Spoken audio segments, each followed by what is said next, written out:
Okay, what's up guys? Of course, maraming nag-aabang sa mga fans sa inyo. Dahil naabangan talaga nila yung paglabas nyo as new setup. Tell something about the Clap Clap Clap album. Ano to? Anong kwento nito? Siguro kwento namin bilang banda. Pinaka-honest version ng namin tatlo.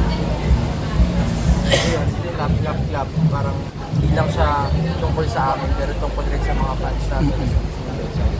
Oo. Kamusta yung tunugan nito? Same pa rin ba ng before or may pagbabago tayo sa concept? Siguro nadagdagan lang ng kulay para sa amin. Hindi na lahat yung upbeat song. Yung album is experience na siya eh. Experience na siya. So, ng buhay, like up and down, so it's not gonna be always happy. Kamusta? Pwede ba kayo magkwento tungkol sa bagong kanta ninyo na sa Bawat Kaluluwa? Ano yung story behind it, yung sa music video nito? Kasi kakaiba siya eh, yung napanood namin. As in ang astig nun, sobra. Ano siya eh, parang naisip ko noon, parang yun yung nangyayari sa loob ko, kaya sa aming tatlo mismo bilang banda. Parang kinakausap namin yung sarili namin. Na parang dalawa yung persona ng banda na parang ginagabayan niya yung isa na hindi madapa kung saan man. Parang gusto niya ibalik kung bakit ba't niya ginagawa yun. So parang yun yung pinaka-main intention na parang i-preserve yung original intent or purpose ng isang tao. Oo. So, pero syempre curious din kaming lahat nagsimula kayo sa 4 na member eh. Ngayon ano yung pagkakaiba ba nung dating setup na 4 ngayon na trio na lang kayo? Ano yung 4 of spades ngayon na inaabangan ng lahat? Mas madali. Mas madali ba? Then nag-iba yung boses. Marami ng bagay na magbabago kasi isang tao rin yun.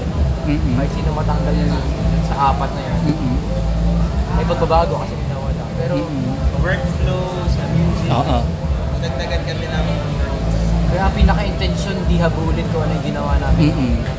Nagiging natural lang kami sa ginagawa namin. Ano naman yung mabasa. Okay, kamusta yung proseso ng paggawa niyo ng music? May nabago ba? Paano kayo gumagawa ng tunog? Paano kayo nagko-compose? Can you share something about it? Step up. Step up. Lahat naging involved nito. Talaga. Parang pag may idea sa songwriting, may idea sa arreglo, lahat parang mas lumakas yung naging power trio ngayon. Parang gusto ko ilagay yun sa ganung. Pwede ba naming malaman yung content ng album? Ano yung mga content ng album? Tungkol saan yung laman nun? Ano yung gusto nyong ipahiwatig sa mga fans? Kasi dahil experiences namin siya, di ba? So, pinaka parang magiging goal, isang goal ng album is malaman lang ng ibang tao yung na-experience sila, na-experience rin namin. Kaya ayun, naka-clap sa kanila kasi kinakaya nila. Bakit naging Clap Clap Clap pala yung title ng album? Kasi Nakaka-curious kasi siya, di ba? Hindi siya typical na mga EP sounds nung mga ito kakaiba eh. Kasi ang 4 of Spades ay kilala sa sobrang astig na music. Kakaiba yung dating ninyo, kakaiba yung paggawa niyo ng music, ang lalim, sobra. So paano naging Clap Clap Clap to na biglang parang yung Clap Clap Clap, pag sinabing Clap Clap nakakatawa siya or something na parang funny thing. Pero ito ano ba to? siguro dahil expect nila malalim kami. Saka marami kami kanta sa album na parang ang light pakinggan pero yung laman niya talaga medyo hindi siya ganun ka-light. So parang Clap Clap Clap parang ang irony. Yung mga title ng songs ninyo, paano siya na-come up? Paano naging ganun yung title? Patulad yung sa Bawat Kaluluwa. Dati kasi yung mga kanta namin nasusulat kung ano yung first lyrics, yun na yung title. Yun na yung title. Hindi kami masyadong... Paano ba kayo nagtatitle? Kasi may mga kanta, di ba, na tinatitle nila at the end of the chorus. Kayo ba? Kung ano lang yung favorite line namin minsan. Doon sa lyrics. Parang Talaga? pinaka na masarap gawa ng title. Clap. Oo.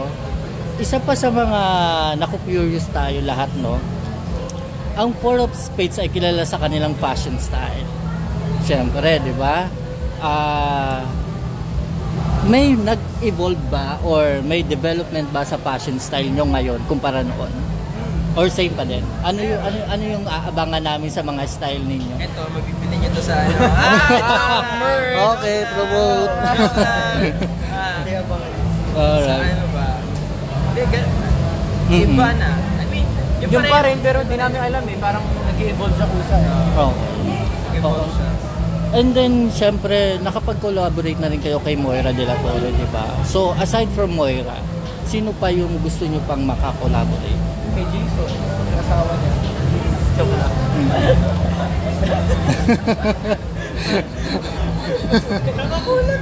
Nakakulam na natin si Jason. Okay, iba. UDD, ganyan. UTV. Wow. Clara Belli. Sino ba yung ina-admire nyong artist or banda dito sa Pilipinas? Ihits Maya. UDD. It's my Bamboo. O alam nyo ba, sa isang press conference na inatinan ko, pinupuri kayo ni Mr. Wency Cornejo. Kasi isa kayo sa nagugustuhan niyang banda na napakaganda gumawa ng sounds ngayon. Anong masasabi niyo doon? Grabe. Pero hindi namin alam yun ha, pero Oo. we're very honored. Ang dami niya na na-experience sa music, dami niya na napakinggan, tapos masabi niya yung tungkol sa amin. Malaking bagay sa At amin. talagang naabangan niya, napakinggan niya yung music niyo. Kasi para masabi niya yun, di ba? And then, aside from that, okay, basahin ko lang. Okay ba kayo sa mga variety show na pag-promote ng mga kanta ninyo? Ano sa tingin niyo? For example, mga Showtime. Yeah. Gagamit yung kanta. Oo. Yeah, we're open.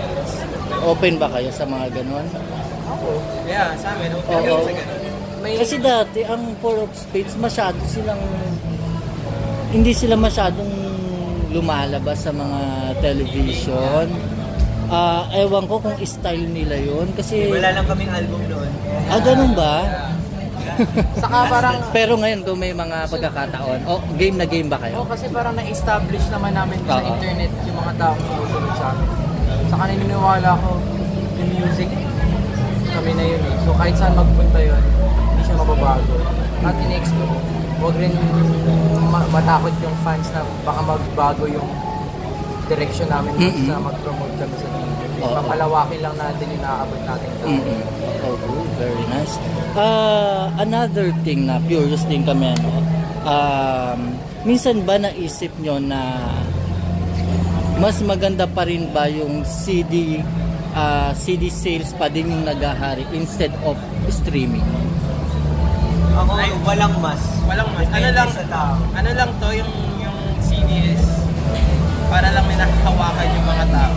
Mas nagiging sentimental lang yung value ng album. Kasi Yun lang sa akin. yung music, yung form of art, siya lang yung parang Oo. hindi mo nakakawakan. Kasi napapakinggan mo lang siya, tapos di mo alam kung sino may-ari. Kasi Oo. parang nasa ere na lang siya. Yes. So parang itong mga CD or vinyl, nagkakaroon ka ng sense of ownership. Parang painting, pwede mo siya itago sa bahay. It's there. Like, nakikita mo. Nagiging parte ng buhay mo yung album. And another last two questions. Ano yung mas preferred nyo? Magkaroon ba kayo ng isang mas malaking hit or magkaroon kayo ng medyo hit lang pero madami? Usually, hindi namin target mag-hit or whatever. Ang ano lang namin kung ano music. Yun yung pinaka-purest form of how we make songs. Siguro lahat ng hit song, inisip pag hit song. Yeah. Oo. Okay. Last anong comment mo? Wala. Last question. Last question. Ano yung plan ninyo for the whole year of 2019? Ano yung aabangan sa Four of Spades? Everywhere around the world. Wow. Basically, engage namin our fans. Experience namin sila. Experience nila. Lalo na this new album. We're gonna bring this album everywhere. All out. And lastly, please promote your album sa YouTube channel namin, Rider.ph. Ano nga? Sa Rider.ph YouTube channel. Invite nyo naman yung mga fans ninyo. Hi, we're Forbes Spades. Our album Crap Crap Crap is out now. Thank you. Yeah, thank you for listening and see you soon. Yeah, that's right. Thank you.